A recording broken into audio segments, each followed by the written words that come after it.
Assalamualaikum warahmatullahi wabarakatuh. Selamat sore, siapkan diri. Karena tingkat satu Politeknik Pengalaman Indonesia jurusan Ilmu Kesehatan. Nama Bani Syatra Fajar, STB 5515, Prodi Manajemen Pemasyarakatan kelas A. Jadi pada kesempatan kali ini saya akan menjelaskan tentang materi statistika dengan subjudul validitas, reliabilitas, uji persyaratan, regresi dan korelasi berganda dan juga PET analisis dengan aplikasi SPSS. Nah, pada validitas dan reliabilitas bab 1 membahas tentang fondasi pengukuran dalam penelitian kuantitatif. Jadi apa sih itu validitas? Jadi validitas itu mengukur ketepatan instrumen dalam mengukur apa yang seharusnya diukur. Ini adalah fondasi penting dalam penelitian kuantitatif untuk memastikan data yang dikumpulkan benar-benar mempresentasikan konsep yang ingin diteliti. Contoh praktisnya yaitu apakah kuesioner kepuasan pelanggan benar-benar mengukur kepuasan atau justru mengukur ekspektasi. Validitas memastikan instrumen tepat sasaran.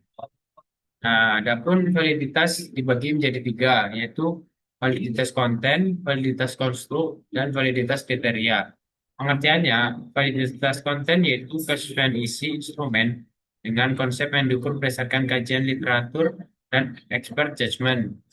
Validitas konstruksi menilai hubungan antar variabel dalam kerangka teori yang telah mapan dan teruji. Jika validitas kriteria, korelasi hasil pengukuran dengan standar eksternal atau kriteria yang telah ditetapkan. Nah, ini adalah contoh uji validitas dengan SPSS.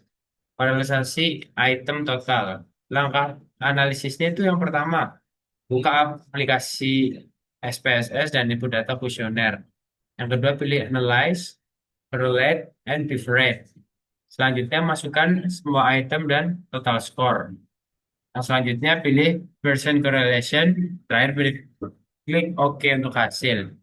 Nah, kriteria keputusan item dinyatakan valid jika nilai korelasi signifikan nilainya itu kurang dari 0,0,5. Nilai R hitung lebih dari R tabel dan juga korelasi positif dengan skor total.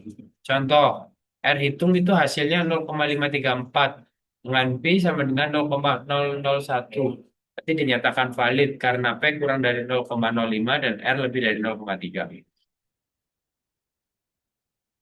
Selanjutnya, apa sih itu reliabilitas? Jadi, reliabilitas mengukur konsistensi hasil pengukuran. Jika diulang pada waktu dan kondisi yang berbeda, instrumen yang reliable akan menghasilkan data yang stabil, konsisten, dan dapat dipercaya untuk mendukung pengambilan keputusan penelitian.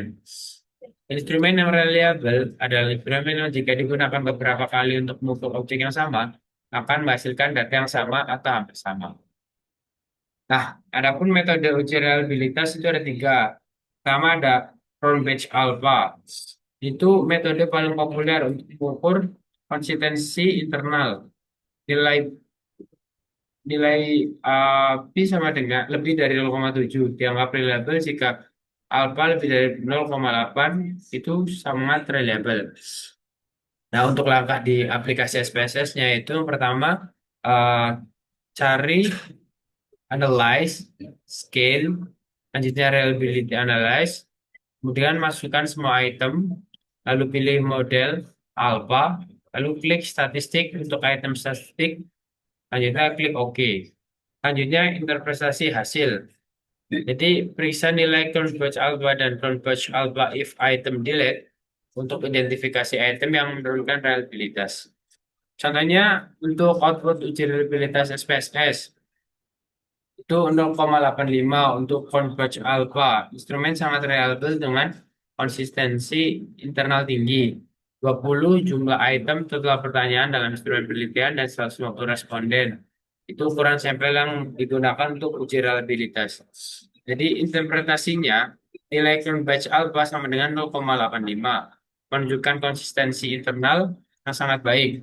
Semua item berkontribusi positif terhadap reliabilitas instrumen dan tidak ada item yang perlu dihapus. Adapun pentingnya validitas dan reliabilitas, keabsahan data, kepercayaan hasil, dan juga syarat analisis. Keabsahan data menjamin instrumen mengukur dengan tepat apa yang harusnya diukur, sehingga data penelitian valid dan dapat dipertanggungjawabkan. Kemudian kepercayaan hasil itu meningkatkan kredibilitas dan kepercayaan terhadap hasil penelitian di mata akademisi, praktisi, dan pembaca. Untuk syarat analisis merupakan prasyarat wajib sebelum melakukan analisis statistik lanjutan seperti regresi, relasi, ataupun analis. Lalu visualisasi output SPSS, validitas dan reliabilitas. Contoh tampilan output SPSS menunjukkan tabel reliability statistik dengan nilai Cambridge alpha dan item total statistik yang memperlihatkan korelasi setiap item dengan total score. Tabel korelasi person menampilkan hubungan antar item kuesioner dengan tanda bintang, menunjukkan signifikan pada level 0,0,1. Nah, ini di tabel sebelah kanan merupakan contoh reliability statistik yang sangat reliabilitas. Selanjutnya, bab kedua tentang uji persyaratan, memastikan asumsi statistik terpenuhi sebelum analisis. Nah, mengapa sih uji persyaratan itu penting? Jadi, uji persyaratan analisis memastikan data memenuhi asumsi-asumsi statistik yang diperlukan sebelum melakukan analisis regresi atau korelasi. Tanpa memenuhi asumsi ini, hasil analisis dapat bias, tidak akurat, dan menyesatkan. Dampak melanggar asumsi itu ada empat. Yang pertama, estimasi parameter tidak efisien, uji signifikan tidak valid, prediksi tidak akurat, interpretasi hasil menyesatkan. Nah, uji normalitas datanya itu ada tiga. Yang pertama, pilih metode uji. Menurut Kolmogorov-Smirnov, untuk sampel besar lebih dari 50, Sapir-Whorf untuk sampel kecil kurang dari 50. Jalankan di SPSS, pilih Analyze, Descriptive Statistics, Explore Plots, dan pilih Normality Plots with Test. Selanjutnya, interpretasi hasil. Data distribusi normal jika nilai signifikan P lebih dari 0,05. Lihat juga histogram dan QQ plot. Tipsnya yaitu jika data tidak normal, pertimbangkan transformasi logaritma, akar kuadrat, atau gunakan metode non-parametrik. Nah, untuk multikolinearitas, apa sih itu multikolinearitas? Kondisi di mana terdapat korelasi tinggi antar variabel independen dalam metode regresi yang dapat mengganggu estimasi koefisien regresi. Adapun cara uji di SPSS, yang pertama pilih analyze, regression, linear, statistik, centang kolinearitas diagnostik, lalu oke. Adapun kriteria penilaiannya untuk toleransi, nilai lebih dari 0,1 sama dengan tidak ada multikolinearitas. BIF, nilai kurang dari 10, tandanya tidak ada multikolinearitas. Nah, untuk uji heteroskedastisitas, heteroskedastisitas terjadi ketika varians residual tidak konstan untuk semua nilai variabel independen. Hal ini melanggar asumsi homoskedastisitas dalam regresi linear. Jadi, scatter plot visualnya itu plot residual versus nilai prediksi di SPSS. Pola acak menunjukkan homoskedastisitas. Adapun uji Glaser itu regresi nilai absolut residual dengan variabel independen. Jika P lebih dari 0,05, tandanya tidak ada heteroskedastisitas. Nah, untuk uji autokorelasi, itu pengertiannya adalah korelasi antara residual pada observasi yang berurutan. Pada umumnya terjadi pada data time series. Durbin-Watson test itu metode utama untuk mendeteksi autokorelasi. Otomatis muncul dalam output regresi SPSS pada tabel model summary. Interpretasi itu nilai Darwin-Watson antara 1,5 sampai 2,5 menunjukkan tidak ada autokorelasi. Nilai mendekati 0 sama dengan autokorelasi positif. Mendekati 4 sama dengan autokorelasi negatif.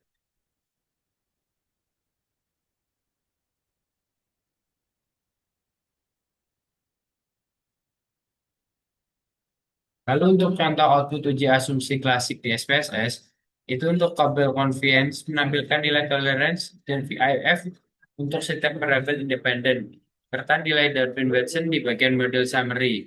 Output test of normality menunjukkan nilai Kolmogorov-Smirnov dan Shapirov beserta tingkat signifikansinya untuk menilai normalitas distribusi data.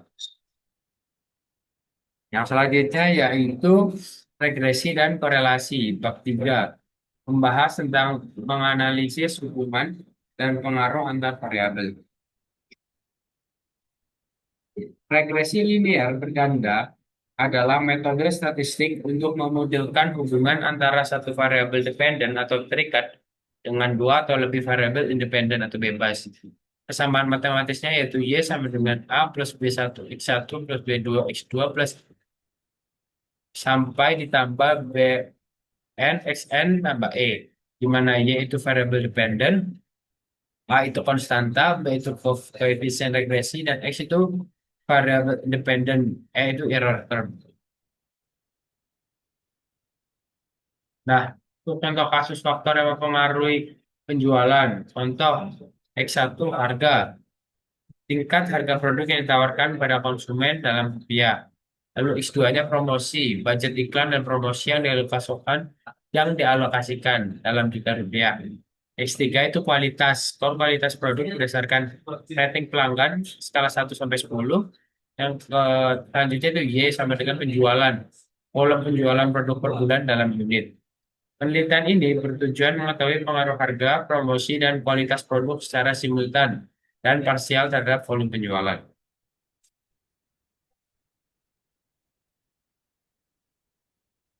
Selanjutnya, langkah analisis regresi di SPSS. Yang pertama, persiapan data. Input semua data variabel dalam SPSS Data View. Pastikan tidak ada missing values dan data sudah bersih. Kemudian menu analisis, klik Analyze, Regression, dan Linear untuk membuka dialog box analisis regresi linear. Untuk pengaturan variabel, masukkan variabel dependen Y ke kotak dependen dan variabel independen X1, X2, X3 ke kotak independen. Selanjutnya, statistik and plot. Klik statistik untuk memilih output tambahan. Estimate, model fit, linearity diagnosis. Lalu klik plot untuk scatter plot residual. Kemudian, jalankan analisis. Klik OK dan CSS akan menghasilkan output lengkap dengan berbagai tabel hasil analisis.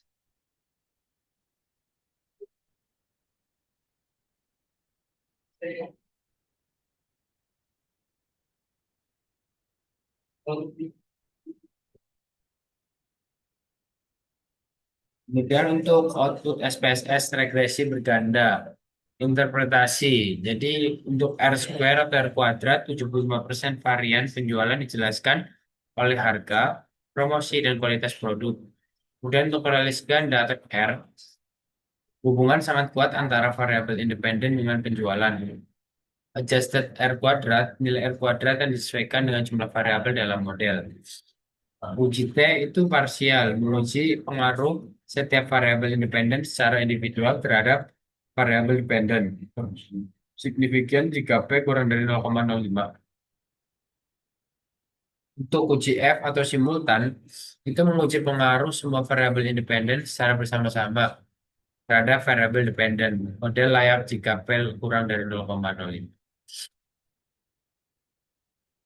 Nah, untuk selanjutnya korelasi berganda. Korelasi berganda mengukur kekuatan dan arah hubungan linear antara dua atau lebih variabel secara simultan. Beberapa berbeda dengan regresi yang fokus pada prediksi, korelasi fokus pada hubungan.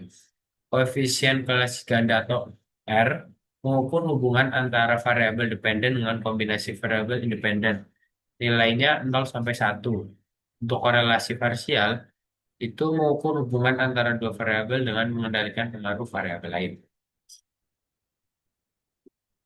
Adapun contoh korelasi berganda di SPSS. Langkah analisisnya yang pertama, analyze, correlate, and differentiate. Kemudian masukkan semua variabel yang akan dianalisis, pilih persen untuk data interval atau rasio, centang flag significant correlation. Klik OK untuk hasil. Untuk interpretasi nilai R, 0,00 sampai 0,19 itu sangat lemah. 0,20 sampai 0,39 itu lemah. 0,40 sampai 0,59 itu sedang. 0,60 sampai 0,79 itu kuat. 0,80 sampai 1 itu sangat kuat. Tanda bintang double atau bintang menunjukkan signifikansi pada level 0,01 atau 0,05. Yang selanjutnya itu path analysis. Bab 4 itu menguji hubungan sebab akibat kompleks antar variabel.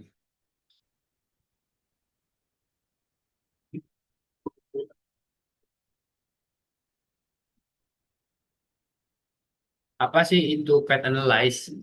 Path analysis atau analisis jalur adalah teknik statistik multivariat yang digunakan untuk menguji hubungan sebab akibat antar variabel berdasarkan model teoretis yang telah ditetapkan peneliti.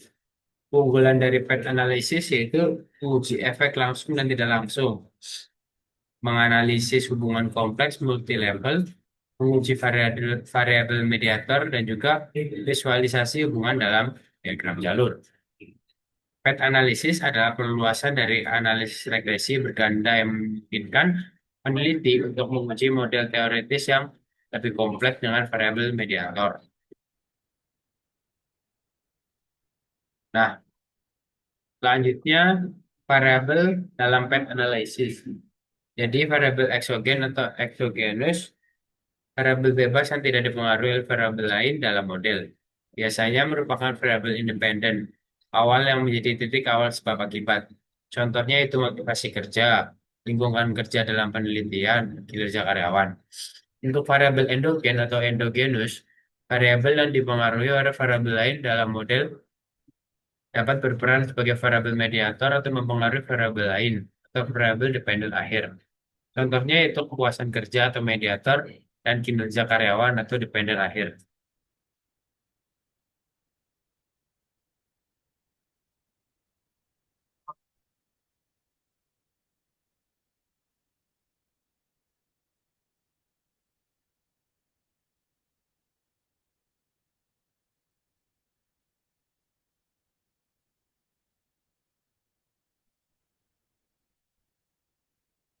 Nah, selanjutnya ini adalah contoh diagram path analysis.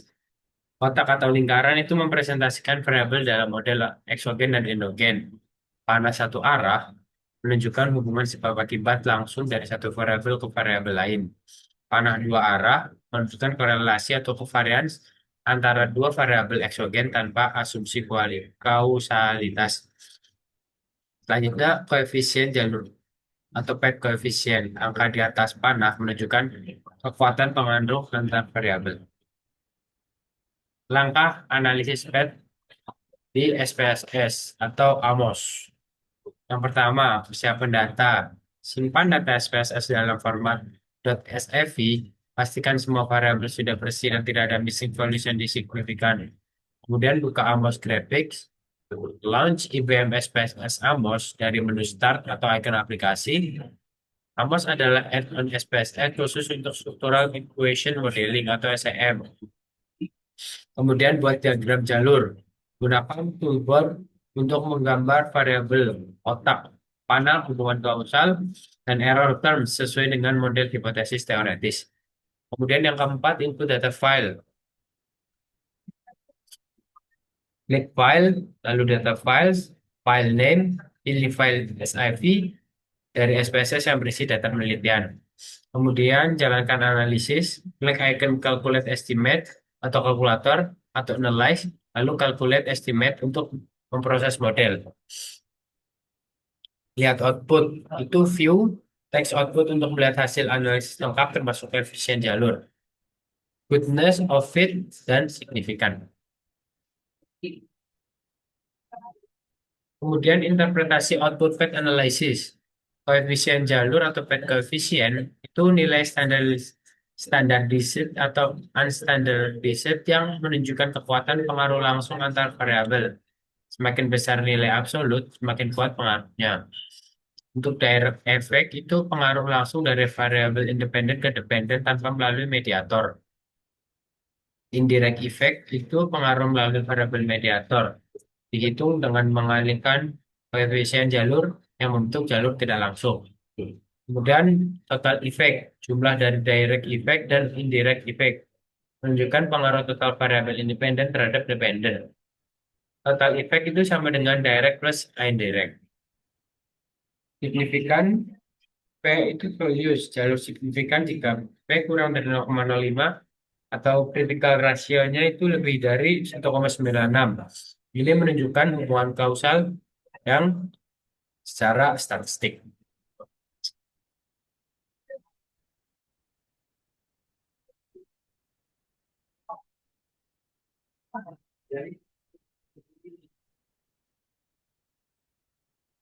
Untuk uji Gardner's Fit model fit analysis, itu untuk C kuadrat atau C square itu model fit jika P lebih dari 0,05. Tidak signifikan sama dengan model sesuai data. Kurang dari 0,08 itu RMC atau root mean square error of approximation. Nilai baik itu kurang dari 0,08. Untuk GFI itu lebih dari 0,90. Comparative fit index model baik jika lebih dari 0,90 atau mendekati 1. Dan TLI atau NNV itu lebih dari 0,90. Tracker Lewis Index nilai lebih dari 0,90 menunjukkan fit yang baik. Untuk CMIN atau DF kurang dari 3,0. Chi-square dibagi dengan degree of freedom nilai baik antara 1 sampai 3. Untuk GFI lebih dari 0,90. Cadence of Fit Index model fit jika lebih dari 0,90. Model dianggap fit sesuai dengan data jika mayoritas indeks memenuhi cut of values yang direkomendasikan.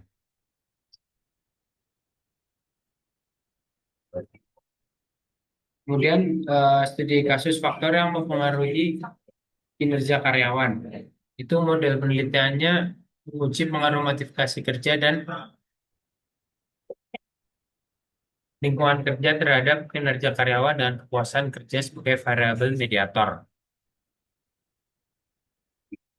Untuk hipotesisnya itu ada 5. Yang pertama, hipotesis kerja berpengaruh pada positif terhadap kepuasan kerja. Kemudian lingkungan kerja berpengaruh positif terhadap kepuasan kerja. Yang ketiga, kepuasan kerja berpengaruh positif terhadap kinerja karyawan. Motivasi kerja berpengaruh tidak langsung terhadap kinerja melalui kepuasan kerja. Dan yang terakhir, lingkungan kerja berpengaruh tidak langsung terhadap kinerja melalui kepuasan kerja.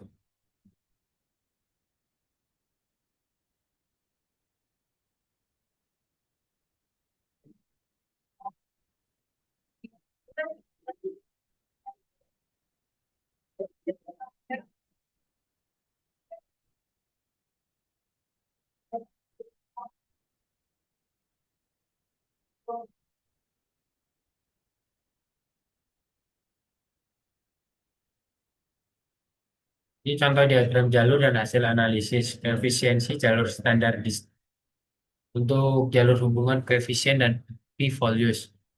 Untuk motivasi kepuasan kerja, koefisiennya itu 0,453, p-valuesnya 0,000. Nah, pada diagram ini bisa dilihat bahwasannya semua jalur signifikan untuk p-nya kurang dari 0,05 menunjukkan model didukung oleh data empiris.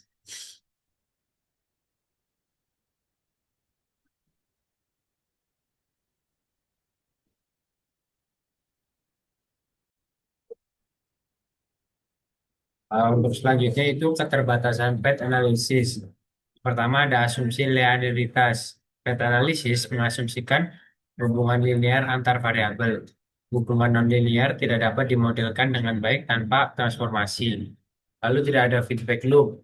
Model harus reklusif atau satu arah. Tidak dapat menguji hubungan timbal balik atau circular cohesion antar variabel.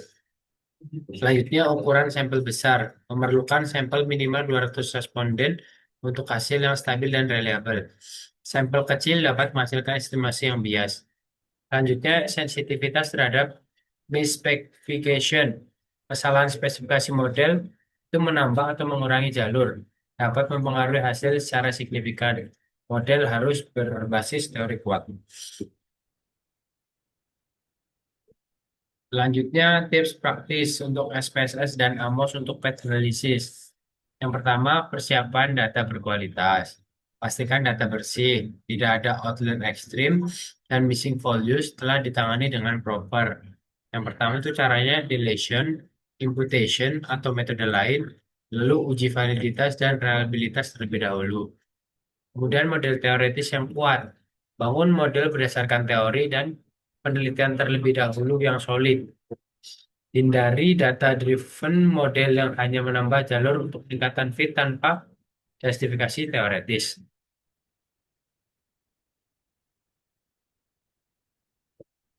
Kemudian cek asumsi dasar. Periksa normalitas multivariat. Tidak ada multikolinearitas ekstrim antar variabel eksogen dan linearitas hubungan dengan menggunakan scatter plot di SPSS. Modifikasi model hati-hati. Jika model tidak fit, lakukan modification indicate di AMOS untuk identifikasi jalur yang perlu ditambah atau dihapus. Namun, setiap modifikasi harus dapat dijustifikasi secara teoretis. Selanjutnya, laporan lengkap sertakan diagram jalur, koefisien standardized dan unstandardized p-values R kuadrat untuk setiap variabel endogen dan semua indeks goodness of fit dalam laporan. Nah, yang selanjutnya, validitas sama dengan ketepatan.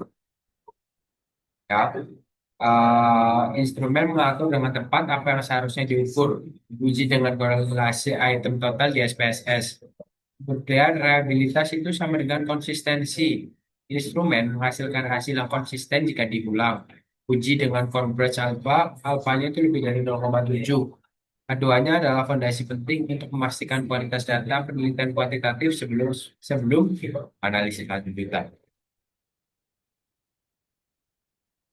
Kemudian untuk uji persyaratan analisis data, normalitas data berdistribusi normal itu P-nya lebih dari 0,05 pada KS atau Shapiro-Wilk test. Selanjutnya untuk multikolinearitas, tidak ada korelasi tinggi antar independen atau toleransi lebih dari 0,1, CIF-nya kurang dari 10. Untuk autokorelasi, tidak ada korelasi antara residual berurutan. Durbin Watson di 1,5 sampai 2,5. Untuk heteroskedasitas, varian residual homogen itu scatter plot acak. Biasanya lebih dari 0,05. Untuk memenuhi asumsi-asumsi ini, penting untuk validitas hasil analisis regresi dan korelasi. Jika tidak terpenuhi, gunakan metode alternatif atau transformasi data.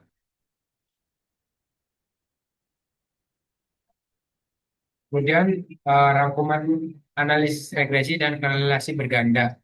Regresi linear berganda bertujuan untuk memprediksi nilai variabel dependen dan menguji pengaruh variabel independen.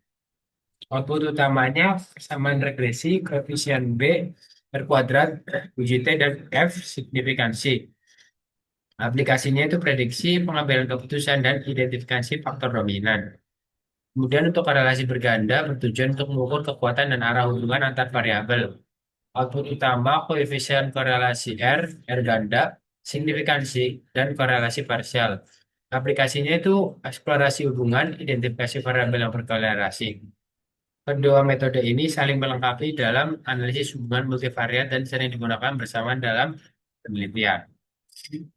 Yang terakhir yaitu rangkuman PET analisis. Konsep intinya itu perluasan regresi berganda, menguji jalur sebab akibat langsung dan tidak langsung, melibatkan variabel mediator atau intervening, visualisasi dengan diagram jalur. Untuk software analisisnya itu ada IBM SPSS, AMOS untuk SEM, diagram jalur untuk model, outputnya koefisien jalur dari goodness of fit, minimum sampelnya itu 200 responden. Selanjutnya, contoh lengkap alur analisis statistik dengan SPSS dan AMOS. Tahap 1, persiapan dan validasi. Input data SPSS, lalu uji validitas, korelasi item total, uji reliabilitas untuk cross alba, bersihkan data. Kemudian tahap 2 itu uji asumsi, uji normalitas, KS test. Kemudian uji multikolinearitas, VIF dan tolerance, uji heterokedastisitas, kemudian uji autokorelasi. Tahap ketiga, analisis regresi. regresi linear berganda, interpretasi koefisien, R kuadrat, Y, T, dan F, kemudian analisis korelasi berganda untuk hubungan antar variabel. Yang keempat, path analisis, buka Amos, gambar diagram jalur, untuk data SPSS, calculate estimate, kemudian interpretasi koefisien jalur atau direct indirect effect cutoff of fit. Tahap kelima yaitu pelaporan. Kompilasi semua output, tabel dan diagram, interpretasi hasil dalam konteks penelitian, lalu diskusi implikasi teoritis dan praktis. Kesalahan umum dan cara mengatasinya. Jika data tidak valid atau reliable, masalahnya biasanya converge alpha-nya itu kurang dari 0,7 atau item tidak berkorelasi signifikan. Solusinya perbaiki item kuesioner, hapus item yang bermasalah atau tambah item baru sesuai teori. Untuk asumsi tidak terpenuhi, masalahnya data tidak normal, ada multikoliniaritas atau heteroskedasitas. Solusinya, transformasi data, LOG, SQRT, hapus outlier, gunakan robust regression atau metode non-parametrik. Kemudian untuk model PET tidak fit, masalahnya biasanya RMSEA lebih dari 0,08, CFI kurang dari 0,90, C-square signifikan P kurang dari 0,05. Solusinya modifikasi model berdasarkan modification indicate dengan justifikasi teoretis kuat, tambah atau hapus jalur yang relevan.